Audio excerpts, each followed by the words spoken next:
जय हिंद दोस्तों, स्वागत है आपका हमारे YouTube चैनल इलेक्ट्रिक लोचा में। यहाँ पर आप देख सकते हैं हमारे पास ये इन्वर्टर बोर्ड है, इन्वर्टर एसी का। कई ब्रांड में ये यूज होता है।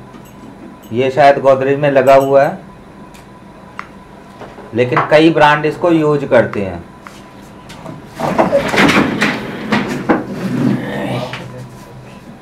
चाय गिरवा दे। इस बोर्ड में साथियों प्रॉब्लम कुछ ऐसी है, कंप्रेसर थोड़ा सा चलता है। कितनी देर चलता है? 10 सेकंड। 10 सेकंड चलता है, उसके बाद बंद हो जाता है।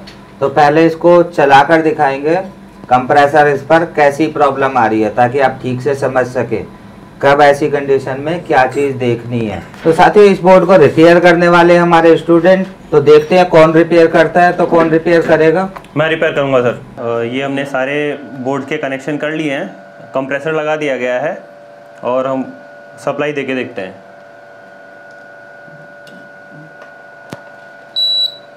ये ब्लोअर मोटर ऑन हो गई है।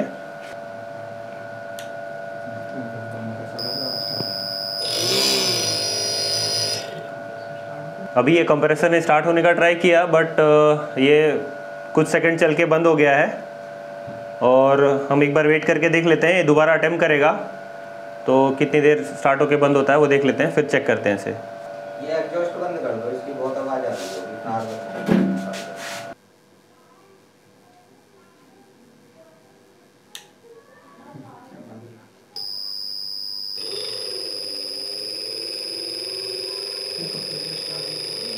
ये फिर से कंप्रेसर स्टार्ट हुआ है और ये जैसे स्पीड पकड़ता है लोड पे आते ही ये बंद हो जाता है।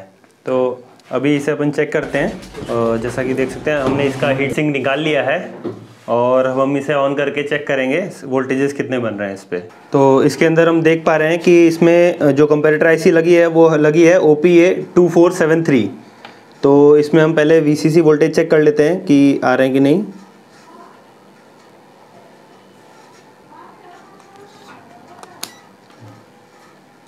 तो इसमें 3.3 वोल्ट बन रहे हैं। ये इसमें 4 कंपैरेटर हैं और अब हम इसका आउटपुट देख लेते हैं 1 नंबर पिन पे, क्योंकि इसके 4 आउटपुट हैं।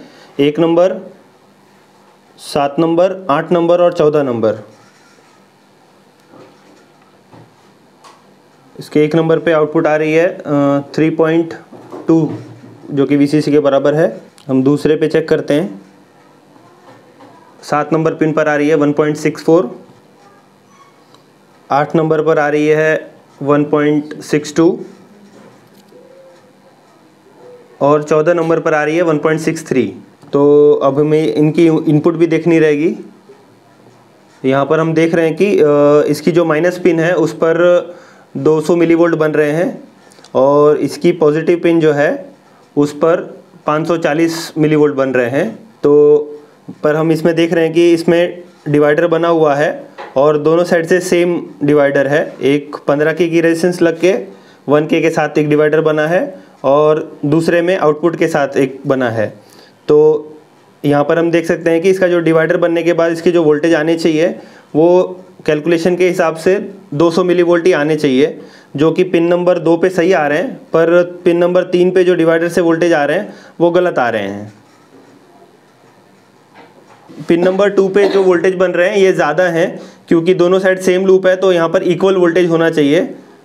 तो इक्वल वोल्टेज होगा तो इसका आउटपुट VCC के बराबर आएगा। तो इस आईसी में हम ये देख सकते हैं कि इसकी इनपुट जो है वो गड़बड़ है, पर उसका आउटपुट बराबर आ रहा है। तो इस केस में 2 पॉसिबिलिटी बनती है कि आइदर तो ये रेजिस्टेंस ख़राब है या वरना फिर ये आईसी ख़राब है, क्योंकि ये इसी की वजह से ये प्रॉब्लम बन सकती है। तो पहले हम रेजिस्टेंस चेंज करके देखेंगे, अगर उससे नहीं होता है तो फिर हम आईसी चेंज करेंगे। ये 15K की रेजिस्टेंस है जो हम चेंज करने वाले हैं। तो इस पर पेस्ट लगा लेते हैं।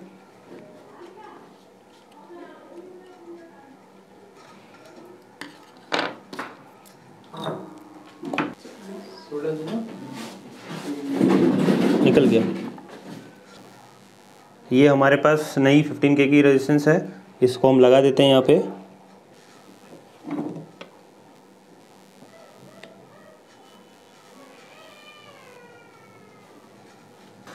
अब हमने ये रेजिस्टेंस चेंज कर लिया है। अब हम एक बार इसे ऑन करके चेक करेंगे।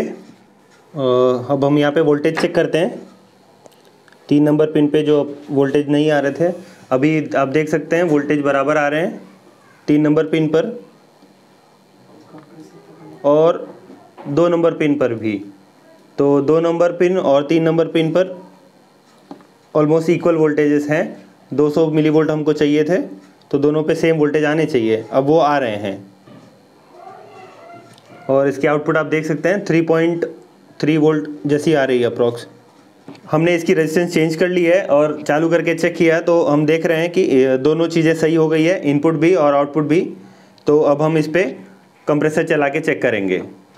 तो हमने दोबारा से हीट सिंक फिक्स कर लिया है और अभी कंप्रेसर लगा के स्टार्ट करके देखते हैं लाइन में।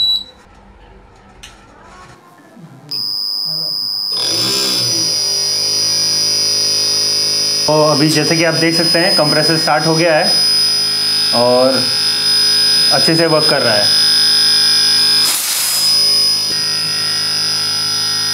जो पहले प्रॉब्लम थी वो अब सॉर्ट आउट हो चुकी है। पहले ये थोड़ी देर में बंद हो जा रहा था और अभी ये लोड पे भी चल रहा है।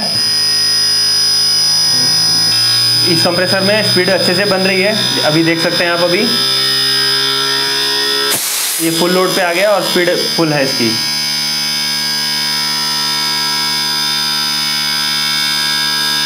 तो देखा आपने कितना आसानी से ये रिपेयर हो गया। ये मेरा पहला पीसीबी है जो मैंने रिपेयर किया है, पर अच्छा एक्सपीरियंस था।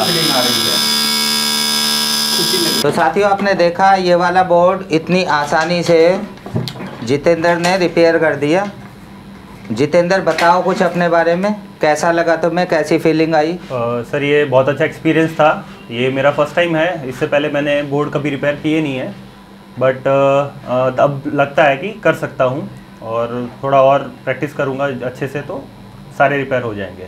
और कोई कुछ बोलना चाहता है? जी सर, हम बोलना चाहते हैं। हाँ, बोलो। शुरू में हम लोग चेक किए सबने मिलके, ये बोर्ड में कंप्रेसर 10 सेकंड चल रहा था, उसके बाद ऑफ हो गया, उसके बाद दोबारा भी लोड लेके चल रहा था, ऑफ हो जा रहा था। तो जितेंद्र जी ने रिपेयरिंग किए इनको।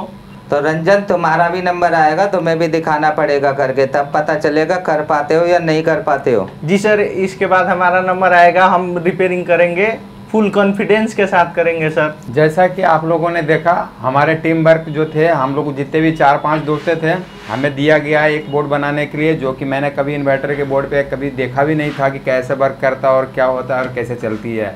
लेकिन हम लोग साथ में बैठ के टीम वर्क ने देखा और उसमें जो भी प्रॉब्लम थी उसको शूट आउट किया और उसको रिपेयर कर दिए। ये सब देखते हुए ऐसा लगता है कि हम अच्छी जगह आए हैं और शायद हम लोग आगे भी ये रिपेयर करते रहेंगे। हाँ, तो तुम बोल दो। अभी हमारे अंदर कोई कॉन्फिडेंस नहीं आ रहा है, हम कुछ नहीं बोल रहे। आपने देखा था कि हमने शॉर्ट वीडियो बनाया था ब्लू स्टार वाले का, और अगला नंबर हमारा है और उसको मैं ठीक करूँगा। तो साथियों, आपने देखा कि आप डरते हो गए इन्वर्टर बोर्ड से, लेकिन इतना ज़्यादा मुश्किल नहीं होता है, हो जाते हैं रिपेयर। मिलेंगे नेक्स्ट वीडियो में। आज की वीडियो में साथियों इतना ही। जय हिंद, जय भारत।